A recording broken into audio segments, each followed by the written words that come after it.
Please, I don't know what to do. He's gone. The voicemail was a gut punch, each word a shard of ice, piercing the fragile hope she'd carried across the Atlantic. Elara, God, this is hard. It's not you. It's just not working. I met someone. She's from here. I'm so sorry. The airport's cacophony, the squeal of luggage carts, the drone of announcements, the chatter of 1,000 reunions, muffled into a distant, meaningless hum. Elara stood frozen at the carousel, her hand white-knuckling the phone, the world tilting on its axis. 2 years. 2 years of planning, of saving every spare penny from her meager librarian salary, of dreaming of this moment, of his face when she finally arrived. And it had all evaporated in a 30-second message left while she was 30,000 feet in the air, utterly unreachable. The suitcase that finally bumped its way toward her was not just a piece of luggage. It was a coffin for the future she had imagined. The world did not simply tilt. It shattered. Elara's knees felt dangerously weak, the linoleum floor of Heathrow Airport swimming beneath her feet. The message played on a loop in her mind, a cruel, broken record. I met someone. She's from here. Each syllable was a fresh betrayal. The man she had loved, the man for whom she had sacrificed and dreamed, had not even had the courage to tell her to her face. He had waited until she was trapped in a metal tube, hurtling toward him, completely vulnerable, to sever the tie. Tears, hot and shameful, blurred her vision. She fumbled for her own battered, navy blue suitcase, its familiar scuffs, and the slightly broken zip a pathetic reminder of a life that now felt like it belonged to someone else. She didn't see the nearly identical, but profoundly different, black Toomey suitcase roll off behind it. In her grief-blinded state, she grabbed the wrong one, her movements robotic, her entire being focused on the Herculean task of simply breathing, of not collapsing into a heap of utter despair amidst the cheerful chaos of arrivals. She didn't notice the weight difference. She didn't notice the sleek, minimalist lock instead of her own combination padlock. All she felt was the crushing weight of his words. She was an island of desolation in a sea of motion, dragging the anchor of someone else's life behind her. The cheap hotel room she'd booked for her first night was a stark, beige-colored monument to her failure. The curtains were thin, letting in the relentless gray London light. She heaved the suitcase onto the luggage stand, her fingers trembling as she tried her usual code. It didn't work. A fresh wave of panic, irrational and sharp, rose in her throat. Was nothing hers anymore? Had he taken everything, even the sanctity of her own luggage? Frustrated, she wrestled with the lock, and with a brittle snap, it gave way. She lifted the lid and froze. This was not her life. Neatly folded within were impeccably tailored men's suits in shades of charcoal and midnight blue. Silk ties lay coiled like sleeping snakes. A leather DOP kit held expensive, citrus-scented colognes and silver-backed brushes. There was a folder of financial documents stamped with confidential and a sleek, latest model laptop. At the very top, resting on a cashmere sweater, was a small, elegant notebook bound in rich brown leather. Elara stumbled back, her heart hammering against her ribs. This was a mistake. A colossal, terrifying mistake. She had someone else's entire professional life in her shabby hotel room. And they had what? Her worn-out jeans, her second-hand novels, her sentimental, cheap jewelry, and the hand-knitted sweater her grandmother had made her. The sweater she'd brought specifically for Liam, because he'd always said he loved her in it. The irony was a bitter pill. She had lost her future, and now she had lost her past. She was utterly untethered. For a long time, she just sat on the edge of the stiff bed, staring at the open suitcase. It represented a world of order, wealth, and control. Everything her life was not at this moment. A strange, hollow laugh escaped her. Of course this would happen to her. Of course. Her first instinct was panic. She had to fix it. She had to get to the airport, find the lost and found, rectify this error immediately. But a profound exhaustion settled deep into her bones. The emotional toll of the last few hours was a physical weight, pressing her down. The thought of navigating back through the tunnels of the tube, of facing the airport's bureaucratic maze, felt impossible. Instead, driven by a morbid curiosity and a strange sense of connection to this anonymous, wealthy stranger, she picked up the leather notebook. It felt weighty and important in her hands. She shouldn't. It was a gross invasion of privacy. But she was adrift, and this was the only tangible thing in front of her. She opened it. The pages were filled with a sharp, assertive script, meeting notes, ideas, sketches of what looked like architectural designs. And then, tucked into the back, a photograph. An older couple, smiling warmly outside a rustic, beautiful vineyard. On the back, a handwritten note. Never forget where you started, son. Love, Dad. The simple humanity of it struck her. This wasn't just a billionaire's suitcase, it was a son's. A person with a history, with parents who loved him.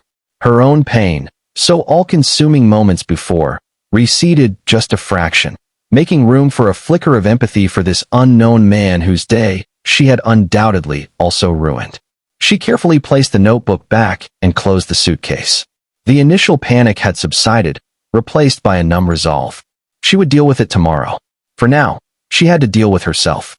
She had to find a way to breathe around the hole that had been blown through her chest. The first stage of healing, denial, had been short-lived, shattered by the reality of the wrong suitcase. Now, she was plunged directly into the second, a deep, aching pain. She curled up on the bed, hugging a thin pillow, and cried for everything she had lost, and for the strange, lonely silence of the life that was left behind. The morning light was less forgiving. It highlighted the dust motes dancing in the air and the stark emptiness of the room. Elara's eyes were swollen, her head throbbed, but the suffocating wave of grief had receded into a dull, persistent ache. The wrong suitcase stood by the door, a silent accusation and a puzzle to be solved. Action felt like the only antidote to despair. She found a business card tucked into the notebook's front flap. Alexander Thorne, Thorne Industries.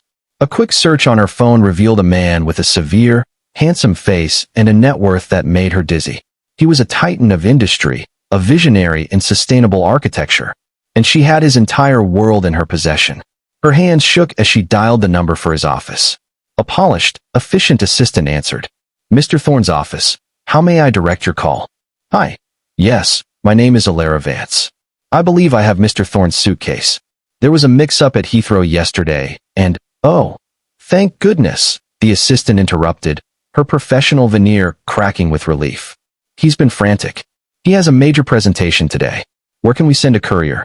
An hour later, the suitcase was gone, whisked away by a silent man in a suit. The transaction was cold, efficient, and left Elara feeling more invisible than ever. There was no word from the great Alexander Thorne himself, just the click of a lock and the echo of her own loneliness in the empty room. Her own suitcase, she was told, would be delivered to her hotel by the end of the day. The wait was interminable. The four walls of the hotel room felt like a prison. She had come to London for a love that no longer existed. The city outside, which was supposed to be the backdrop for her new beginning, now seemed vast and intimidating. What was she supposed to do? Fly home with her tail between her legs, back to the pitying looks of her friends and the silent judgment of her own failure? The thought was unbearable. Driven by a stubborn spark she thought had been extinguished, she changed into her last clean clothes and walked out into the London drizzle. She walked without direction, through bustling streets and quiet parks, her mind a whirlwind of pain and reflection. She replayed every moment with Liam, searching for the clues she'd missed, blaming herself, then defending herself in an internal dialogue that was both exhausting and necessary. She found herself outside a small, sun-dappled playground. A little girl with riotous red curls was trying desperately to climb a slide the wrong way, repeatedly sliding back down with a frustrated grunt. Her mother watched patiently from a nearby bench. "You're doing it wrong, sweetie," Elara heard herself say, her voice raspy from disuse. The little girl turned, her face scrunched in determination. "I knows, but I likes the trying." The simple wisdom, so innocently stated, hit Elara with the force of a physical blow. I likes the trying. The trying was the point. The effort, the struggle, the getting back up, that was the whole of it. Her journey wasn't a failure because it ended with Liam. It was an experience because she had tried. She had loved, she had risked, she had hoped.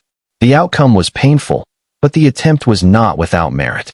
She bought a cup of tea from a vendor and sat on a bench, watching life go by. The pain was still there, but it was no longer a master. It was a companion. It had things to teach her.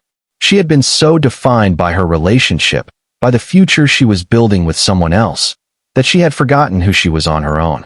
Elara, the librarian who loved old maps and the smell of rain. Elara, who could lose herself in a story for hours. Elara, who was strong enough to cross an ocean for love, and was now strong enough to face its end. When she returned to the hotel, her own suitcase was waiting for her. It felt like a reunion with an old, slightly neglected friend. She opened it, and there, nestled among her things, was the familiar, comforting scent of her life. Her lavender and vanilla perfume, a scent she'd worn for years because it was all she could afford. It smelled like home, like herself. She didn't know that earlier that day, in a penthouse office overlooking the Thames, Alexander Thorne had opened his return suitcase. The presentation was safe. The documents were secure. But as he lifted his jacket, a strange, soft fragrance wafted up. It was subtle and utterly captivating. A blend of warm vanilla, soothing lavender, and something else, something uniquely sweet and resilient. It was nothing like the sharp, expensive perfumes he was accustomed to. This scent was a whisper of comfort, of warmth, of something genuine. He found himself pausing, his jacket held to his face, inhaling deeply. It was the scent of the woman who had briefly held his life in her hands. And for the first time in a long time, the meticulously ordered world of Alexander Thorne was intrigued by a beautiful mystery. But Elara knew nothing of this. She was unpacking her own life, folding her clothes with a new, quiet deliberation. She looked at the sweater from her grandmother and smiled a little, a real smile that reached her eyes. It was not a relic of a failed love. It was a testament to a love that had always been constant. She decided to stay in London, not for Liam, but for herself. She would use her return ticket, but in a week. 7 days to explore the city on her own terms. To visit the British Library, to walk along the South Bank, to simply be.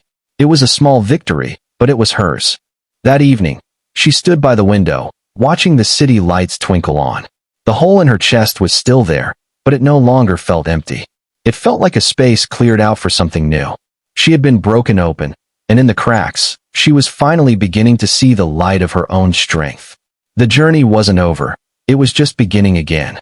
And this time, she was the one holding the map.